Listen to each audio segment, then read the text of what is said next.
Alors je vous dis à tous bonjour. Bonjour. Bienvenue dans ce moment que nous allons partager ensemble. Le titre de mon message aujourd'hui c'est Jésus-Christ, une relation, pas une religion. Il est venu chez les siens et les siens ne l'ont pas reçu. Nous trouvons ça dans Jean 1, verset 11. Dès les premières lignes de l'évangile, une tension est palpable. Jésus, le Fils de Dieu, n'a pas été accueilli par ceux qui se disaient gardiens de la loi, du temple et de la tradition. Pourquoi? Parce qu'il n'est pas venu fonder une religion supplémentaire, mais restaurer une relation directe entre Dieu et l'homme. Aujourd'hui, nous allons explorer pourquoi Jésus n'a pas choisi les pharisiens, les sadducéens, les hérodiens, ni même les grands prêtres. Nous verrons les divergences profondes entre leur système religieux et l'essence même du royaume que Jésus est venu manifester. Commençons par les groupes religieux au temps de Jésus. Qui étaient-ils?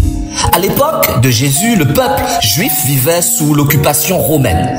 Cette situation d'oppression, d'attente messianique et de crise spirituelle a vu émerger plusieurs courants religieux et politiques. Tous prétendaient détenir la vérité. Mais chacun avait sa propre interprétation de la loi, du salut, du Messie attendu et du royaume de Dieu. Jésus est arrivé dans un contexte complexe, non pour s'intégrer à un courant, mais pour proclamer une vérité radicalement nouvelle. Le royaume de Dieu est proche, mais il n'est pas de ce monde. Voici les principaux groupes religieux et politiques auxquels il a été confronté. Les pharisiens, très influents, respectés par le peuple, défenseurs rigoureux de la loi écrite et des traditions orales, leur piété était visible, mais souvent extérieure. Jésus les appelle hypocrites, car ils honorent Dieu des lèvres, mais leur cœur est éloigné. Trouvons ça dans Matthieu 15, versets 7 à 9. Ils imposaient des règles lourdes sans en vivre la grâce. Matthieu 23, verset 4. Référence clé, Matthieu 23. Tout le chapitre est une démonstration directe de leur hypocrisie religieuse. Parlons des Sadducéens. Aristocratie religieuse, souvent riche et proche des autorités romaines. Ils rejettent la résurrection, les anges et les réalités spirituelles. Acte 23, verset 8. N'acceptent que les 5 livres de Moïse, le Pentecôte. Ils contrôlaient le temple de Jérusalem, mais étaient spirituellement morts. Référence clé, Jésus leur dit, vous êtes dans l'erreur parce que vous ne comprenez ni les Écritures, ni la puissance de Dieu. Matthieu 22, verset 29. Maintenant parlons des Hérodiens, groupe politique soutenant Hérode et Rome, collaborateurs du pouvoir, hostiles à toute annonce d'un Messie libérateur. Ils s'allient aux pharisiens contre Jésus-Christ. Marc 3, verset 6. Leur priorité, le maintien de l'ordre politique, non la recherche de Dieu. Vous ne connaissez certainement pas les Esséniens, non mentionnés dans la Bible, mais présents historiquement. Communauté retirée dans le désert, l'attente d'un Messie purificateur, très strict dans les observances de la loi, rejet du temple jugé corrompu, ne participant pas à la vie politique, mais vivant dans l'isolement en dehors de la grâce que Jésus allait manifester à tous. Et vous connaissez bien sûr les zélotes, nationalistes, radicaux, prônant la violence pour libérer Israël. Pour eux, le Messie devait venir comme un conquérant militaire, le fils de David. L'un des disciples de Jésus, Simon le Zélote, venait probablement de ce milieu. Luc 6, verset 15. Preuve que Jésus appelle même ceux qui passent pour des extrêmes. Et je vais terminer par les grands prêtres, anciens et les scribes. Autorité religieuse suprême, le Sanhédrin. Politiquement prudent, spirituellement compromis. C'est eux qui ont orchestré l'arrestation et la condamnation de Jésus. Jésus leur a dit, vous ressemblez à des sépulcres blanchis. Matthieu 23, verset 27. Beaux en apparence, mais remplis d'impureté à l'intérieur. Et Jésus est venu dénoncer les systèmes religieux sans vie et offrir une relation vivante avec Dieu par la foi, la repentance et la vérité. Aucun de ces groupes ne pouvait recevoir son message car il était trop attaché à leur pouvoir, leur tradition et leur illusion humaine. Ils attendaient un Messie conforme à leurs attentes, à leur idéologie, à leur image. Mais le Fils de Dieu a renversé leur logique humaine pour révéler la vraie nature du royaume de Dieu. Alors pourquoi Jésus ne pouvait pas s'allier à ces groupes? Ils avaient la forme, mais pas la vie. Jésus disait, ce peuple m'honore des lèvres, mais son cœur est éloigné de moi. Matthieu 15, verset 8. Il dénonçait un culte sans vie, ritualisé, sans transformation intérieure. Ces groupes rejetaient les pauvres et les marginaux. Jésus, au contraire, mangeait avec les publicains, les pécheurs, les prostituées. Un exemple, la femme adultère, Jean 8. Parlons de Zachée, du lépreux.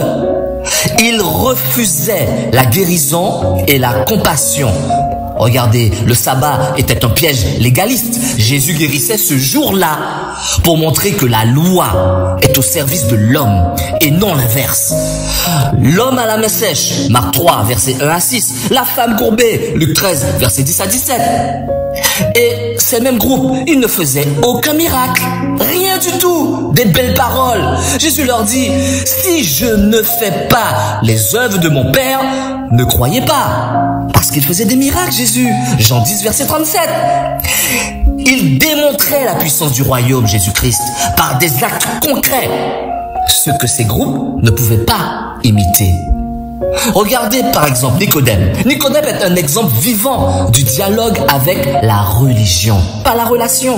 Jean 3, Nicodème pharisien respecté vient de nuit. Jésus lui dit, il faut que tu naisses de nouveau. Cela montre que même les plus instruits de la loi ne comprenaient pas les réalités spirituelles. Religion égale connaissance, mais relation égale transformation par l'esprit. Les paroles et les enseignements de Jésus, c'est une démonstration subtile, mais puissante. Le bon samaritain, regardez, Luc 10, versets 25 à 37. Les religieux passent à côté.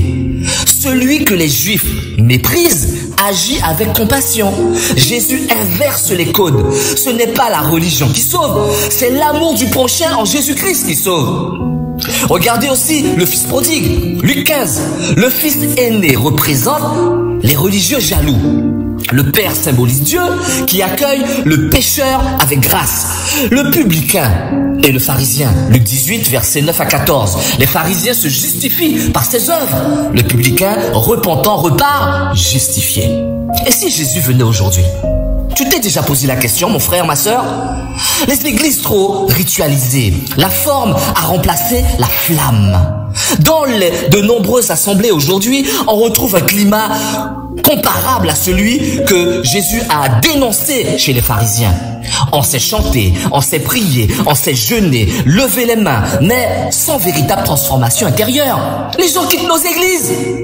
Les cultes sont devenus des événements programmés, chronométrés, structurés autour de la performance musicale, du discours bien calibré et de l'image, mais sans onction. On répète les mêmes gestes, on applique des liturgies apprises par cœur, mais souvent, le Saint-Esprit est ignoré, mis de côté ou confiné à un moment émotionnel prévu, bien spécial. Tu attends ton tour, Parakletos.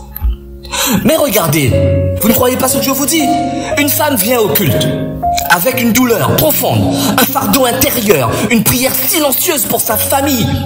Elle assiste à 2 heures de programme, 2 heures, lecture, chant, serment, et repart comme elle est revenue. Pourquoi? Parce que personne n'a discerné sa détresse, parce que la présence de Jésus n'a pas été libérée pour toucher les cœurs. Jésus aurait-il prêché pendant 1 heure sans guérir, sans délivrer, sans discerner un cœur brisé?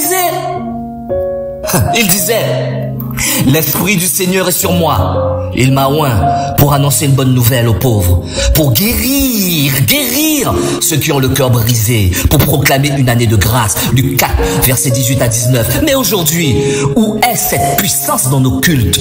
Et je dis bien, dans nos cultes, je m'inclus. Les systèmes religieux modernes entre tradition humaine et compromis. Nous sommes tous compromis. Aujourd'hui, le christianisme est fragmenté en courants, dénominations, traditions souvent en contradiction directe avec l'évangile de Jésus-Christ. On remplace la repentance par des discours de motivation. On parle d'abondance, mais plus de sanctification. On cherche à plaire aux foules plutôt qu'à prêcher la croix.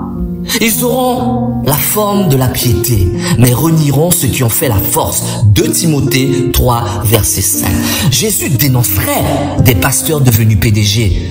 Jésus dénoncerait des ministères bâtis sur le marketing, non sur la prière. Jésus dénoncerait des messages édulcorés pour ne pas déranger les fidèles. Jésus dénoncerait des spectacles, des lumières, des effets de scène, mais peu de conversion vraie.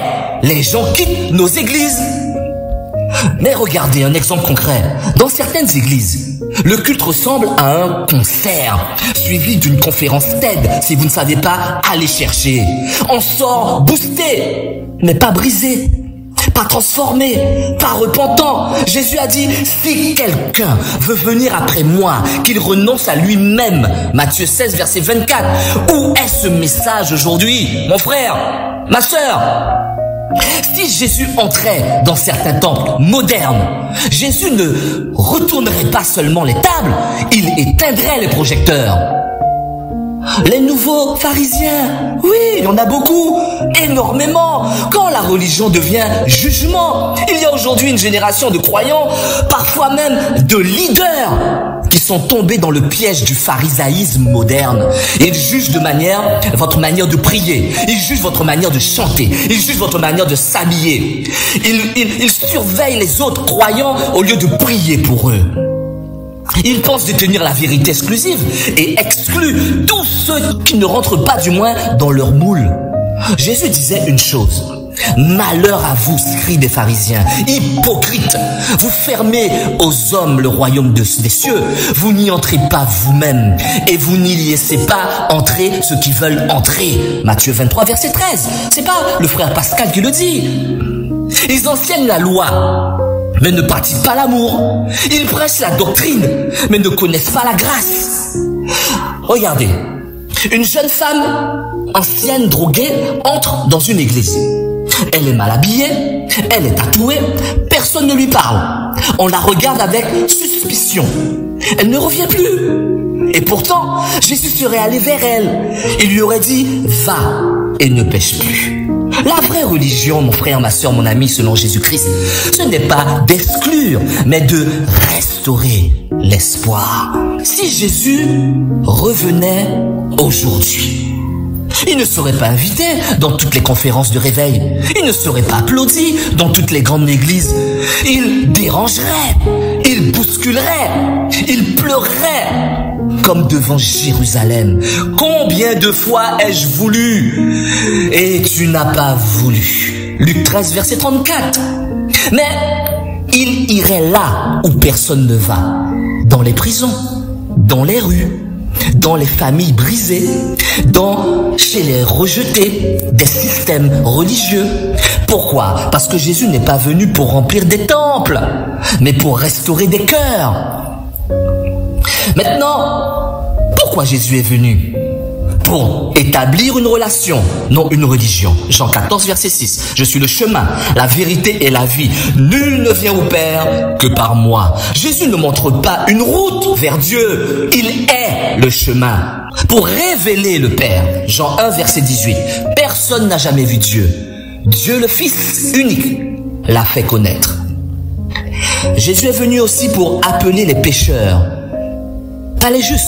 Luc 5, verset 31 à 32. Ce ne sont pas les bien portants qui ont besoin de médecins, mais les malades.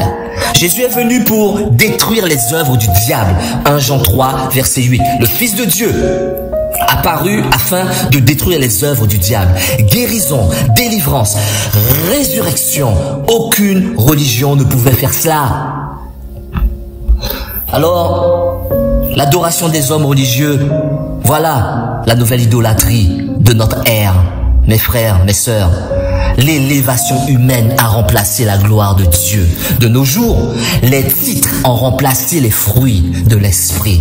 On ne reconnaît plus les serviteurs de Dieu par leur humilité ou leur consécration, mais on les reconnaît à la taille de leur église, on les reconnaît à leur nombre d'abonnés, on les reconnaît à leur train de vie, on les reconnaît à leur titre, apôtre, prophète, majeur, docteur, évangéliste international, etc.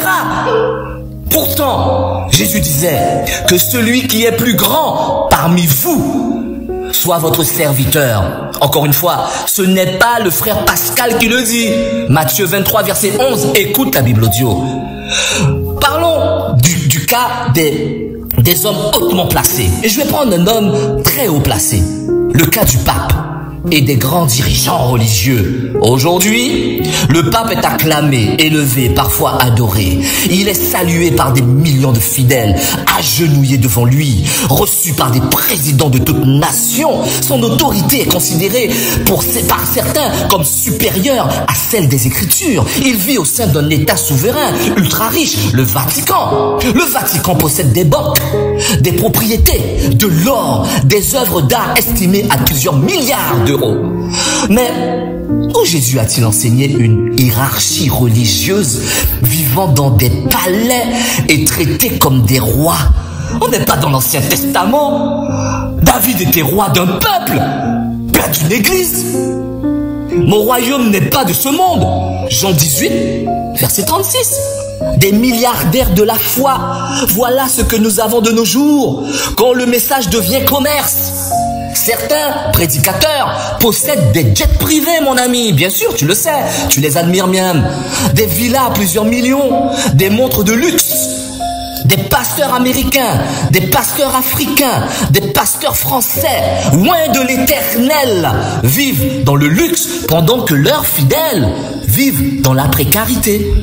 Certains font payer même l'accès de la prière au séminaire de délivrance ou vendent des huiles bénies comme des produits spirituels. Mais Jésus a dit, vous avez reçu gratuitement, donnez gratuitement. Matthieu 10, verset 8.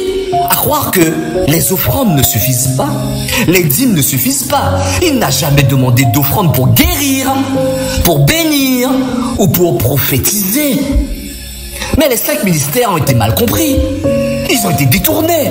Éphésiens 4, verset 11, parle des 5 ministères. Apôtres, prophètes, évangéliques, pasteurs, docteurs.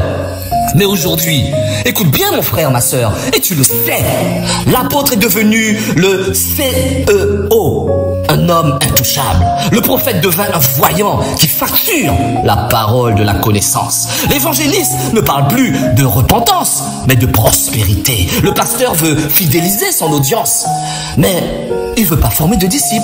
Le docteur se perd dans sa théologie, sans puissance, sans transformation. Là où il y avait des serviteurs, il y a maintenant des stars religieux. Quelle star que tu fréquentes? C'est qui ton star? C'est qui ta star? Une fois à dépoussiérer, revenir à Jésus seul.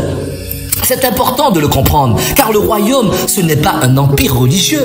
Jésus n'a pas bâti une institution, il a formé des hommes et des femmes brisés, transformés par l'amour. Il n'a laissé aucun bâtiment, aucun système, aucun trône, aucun siège. Il a dit, là où 2 ou 3 sont assemblés en mon nom, je suis au milieu d'eux. Quel que soit l'endroit. Matthieu 18, verset 20. La vraie grandeur dans le royaume de Dieu, c'est servir. Mais ne te tue pas à servir dans ton église n'importe comment. Servir Dieu. Écoute la Bible audio. Le Fils de l'homme est venu non pour être servi, mais pour servir. Dieu a servi. Et le service commence par les hauts placés. Marc 10, verset 45. Il a lavé les pieds. Il a pleuré. Il a porté la croix. Alors je vais faire appel final pour sortir du système et entrer dans la relation. Je sais que ce message ne plaira pas à tout le monde. Aujourd'hui, Dieu t'appelle à sortir du système religieux qui adore les hommes à la place de Dieu, qui presse un Jésus déformé, un Jésus qui ne ressemble pas à ce Jésus il y a 2000 ans, enrichi des ministères sans fruit. Ignore la douleur réelle des cœurs, des âmes. Jésus ne cherche pas des fans, il cherche des disciples. Ce n'est pas ceux qui disent « Seigneur, Seigneur » qui entreront dans le royaume, mais ceux qui font la volonté de mon Père. Matthieu 7, verset 21.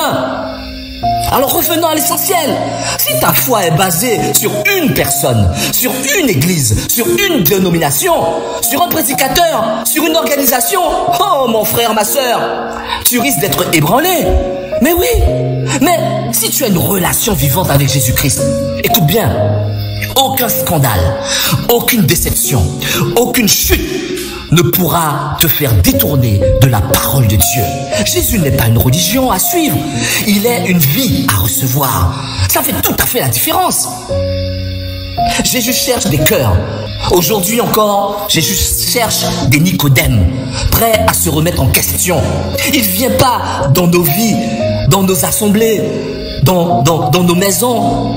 Non, pour faire de nous des religieux, mais des fils et des filles du royaume. La question finale que je vous fais à cette assemblée-là, et à toi qui m'écoutes effectivement dans cette vidéo, si Jésus entrait aujourd'hui dans ton église ou dans ta maison, est-ce qu'il y trouverait la foi ou la religion? Alors tu dois prendre une décision. Choisis la relation, pas la tradition.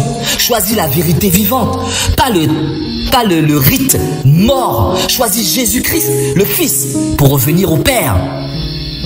Alors, si tu souhaites aller plus loin, ou si tu as des questions, n'hésite pas à m'écrire sur Telegram. Le lien est en description, je te le répète à chaque vidéo.